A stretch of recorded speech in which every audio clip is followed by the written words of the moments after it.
It's the 21st of October, 2016. We're several hundred years past the quantitative chemistry revolution. Rich white guys playing in their basement.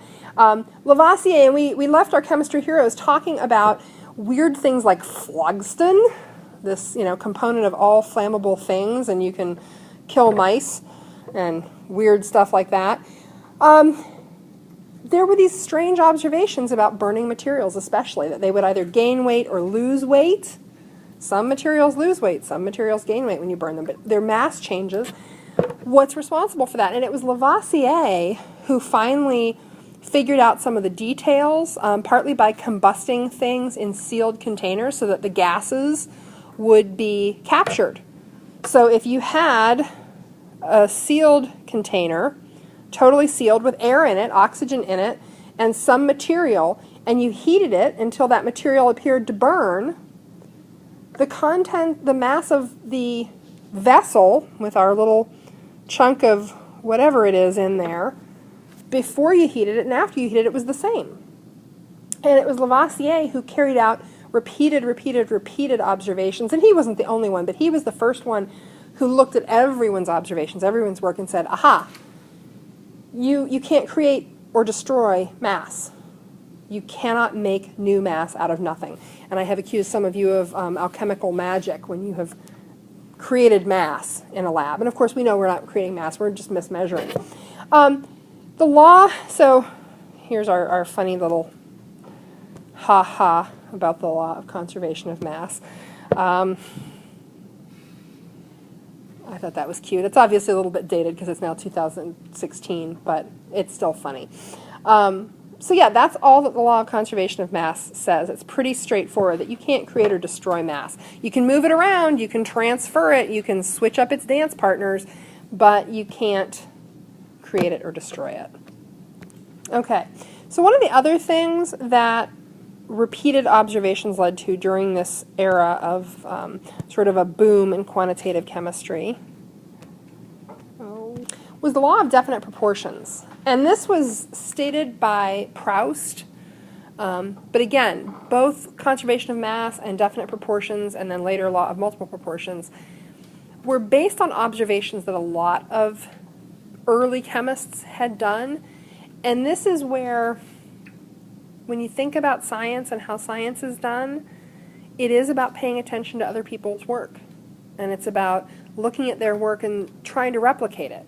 And then trying to figure out their work. And we come back to this theme when we get up to poor Irene and Friedrich in the early to mid part of the 20th century. But Proust is the first one who notes that any chemical compound has always got the same elements, and they're always in the same proportions, and it doesn't matter how much of it you have, and it doesn't matter where it comes from. So it could be salt. Salt was an early thing that was fairly easy to purify. It could be water. Water is also something that's ubiquitous and well-known, and actually pretty darn easy to split apart into its constituents. And you can capture the gases that are given off when you split water. And so water was worked with a lot. Carbon dioxide is another one that gets mentioned. But that no matter what the compound, no matter where it comes from, no matter how much of it you have, proportionally, that's always equal.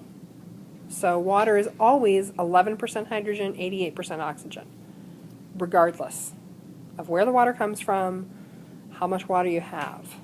What's the extra percent? What extra percent? Oh, it's 11 rounded and 88. It's like 11.2 something and 88.8. So, yeah, no extra percent. Sorry. Misleading. So those two were understood pretty early. Along comes John Dalton. And I meant to research this. I don't know if Dalton was minor nobility or not. He was an English school teacher. He's often called a chemist, but he was actually an English school teacher. And he was interested in quantitative chemistry and was doing research. Dalton states this: the law of multiple proportions. If two or more compounds are composed of the same elements, for example, CO and CO2, ratio of the masses of the second element combined with a certain mass of the first element is always a ratio of small whole numbers. Well, it couldn't be clearer, could it? So at this point, they knew how to separate carbon and oxygen in a gaseous compound. How would you do that? Anybody here ever seen pure carbon? Anybody here ever create pure carbon in a lab in this room? What did it look like? It was like that. Soot. Yeah, it looks like black powder. That's pure carbon. If you seal a sample of CO2 into a vessel and heat it sufficiently hard, you're going to get gaseous oxygen and you're going to get pure carbon. You're going to separate them via heat. Well, you actually have to have, anyway, but suffice to say, you can separate out the carbon from a chemical like that. You can burn it. Dalton states this, and it's not clear to anybody yet that this has got larger implications. But first, let's make sure we understand what the law of multiple proportions is saying, because honestly, that explanation is completely clear as mud. Agreed? Horrible. So if we think about CO and CO2, if we were to separate those, we would get 12.01 grams of carbon and 16 grams of oxygen. If we take CO2 and separate the carbon and the oxygen, we get 12.01 grams of carbon, 32 grams of oxygen. We look then at the ratio of oxygens, and it's 2 to 1. It's not a decimal, some weird repeating decimal. It's not anything like that. It's 2 to 1, and we can look at any two compounds that share. We can look at nitrogen and oxygen. We can look at hydrogen and oxygen. Any of those compounds, we can go through this procedure, and we always get these whole number ratios. And what that starts to tell us is it starts to point to this idea of discrete pieces. And because this is pointing to this idea of pieces, as is this, that we keep finding these proportions of chemicals. This leads Dalton to think.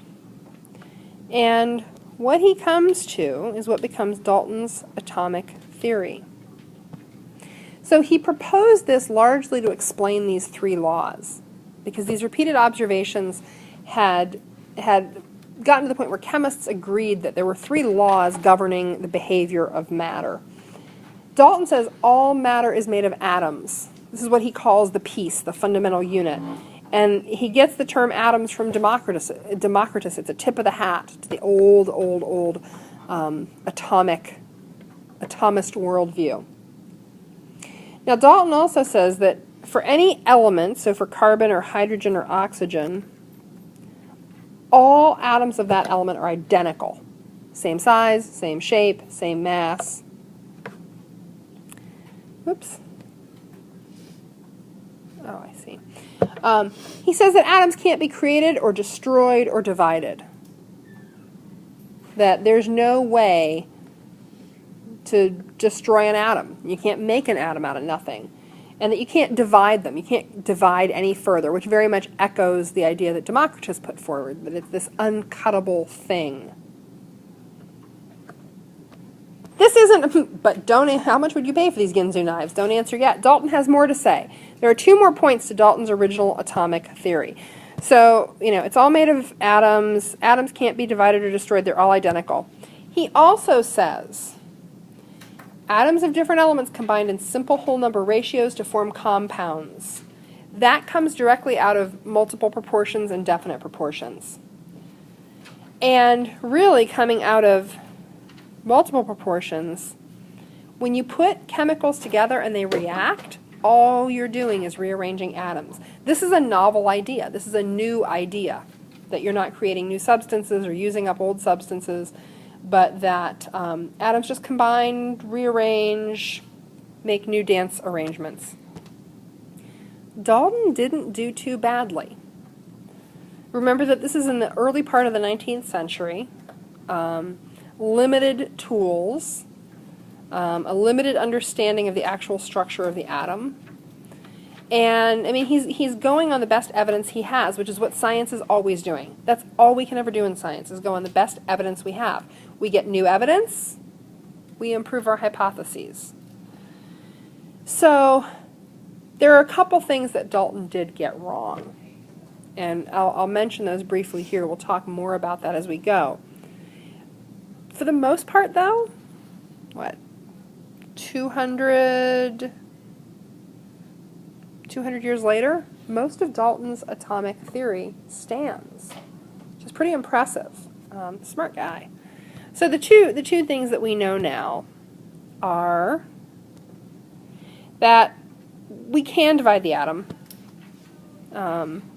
It then ceases to be an atom of whatever, but we can in fact divide them. And we know that atoms of the same element can have different masses. We understand isotopes, which we're going to talk about probably starting Halloween. We'll probably start talking about isotopes. Oh, I can tell you about my idea for a toddler costume, too, if any of you ever have a toddler who you want to dress up to go to a chemistry Halloween party. It's a fabulous idea, I'm telling you. Having talked about Dalton, here's what I want you to understand. I'm going to change the background because I think this looks much cooler on a chalkboard. Dalton is proposing a model of the atom. So remember that a model can be a stuffed mole. It can be a physical representation of something. A globe is a model of our planet. A map is a model of our planet. It's a two-dimensional model. But you can also have sort of an intellectual or academic model. You can have a descriptive model, and you are describing a phenomena or a thing. And in his case, he's describing atoms. And it's real easy because Dalton's model of the atom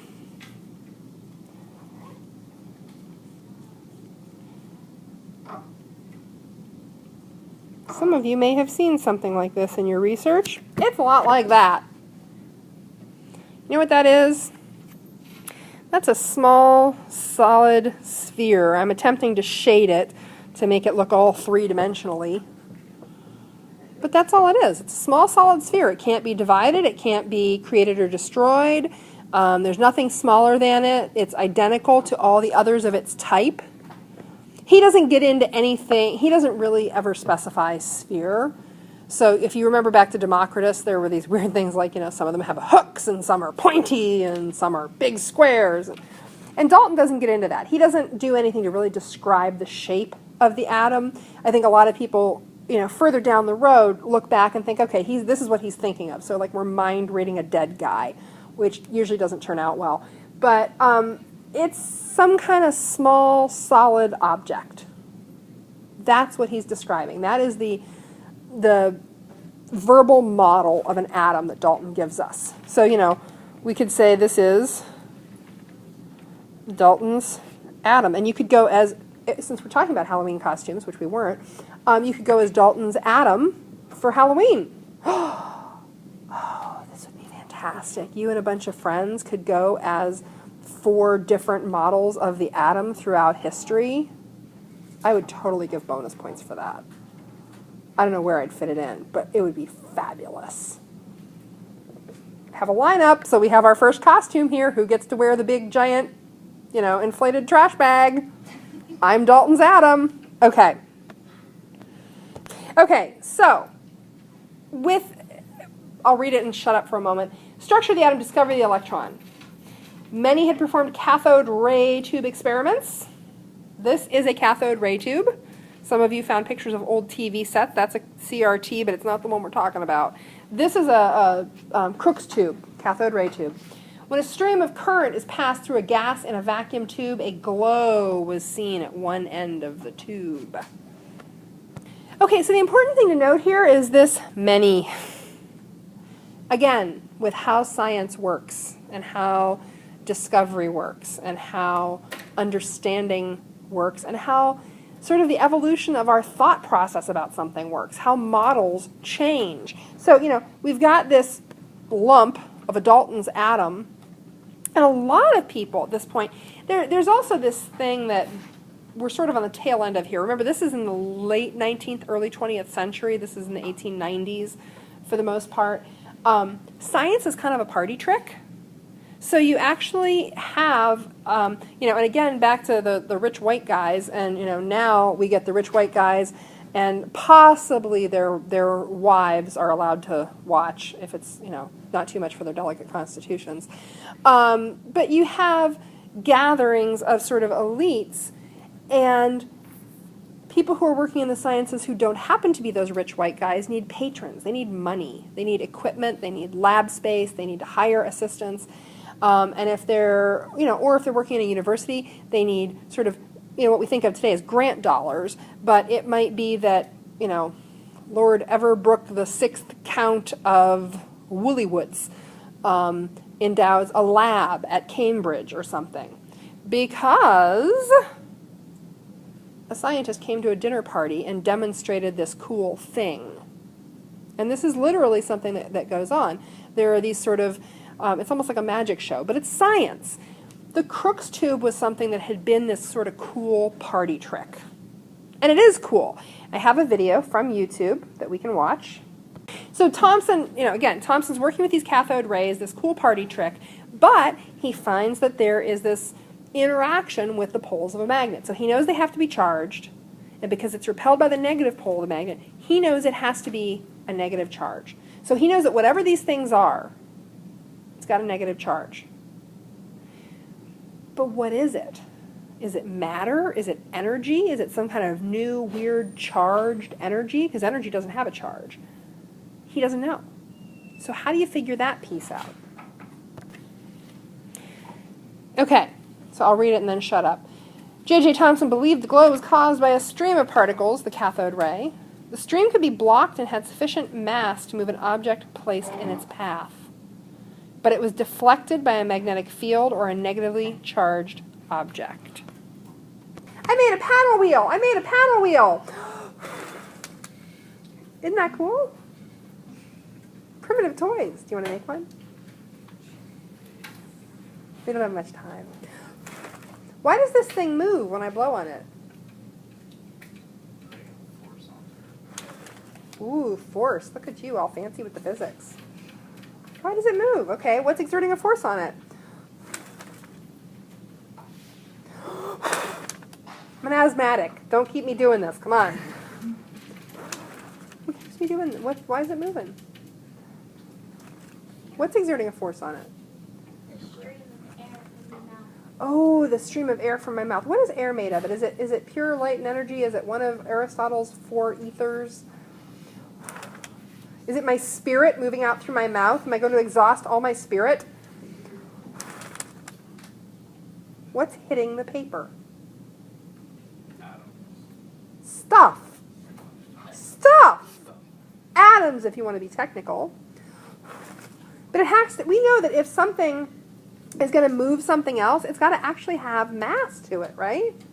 Because, Newton, long before these guys were messing around with little particles, crazy things you can't see, Newton said that in order to accelerate something, you have to have a mass exert a force on it. So my air, my breath, must have mass. Well, what Thomson actually did was he put a paddle wheel. This is a gigantic version of the little paddle wheel he put in. His was teeny, tiny, tiny. And he must have done some heck of a glass work because he managed to put a little tiny paddle wheel in the middle of the cathode ray tube, suspended between the two terminals. And then he turned on the cathode ray again, and guess what happened? It moved! You know what that means? Do you know what that means? We'll pick it up on Monday. Have a good weekend.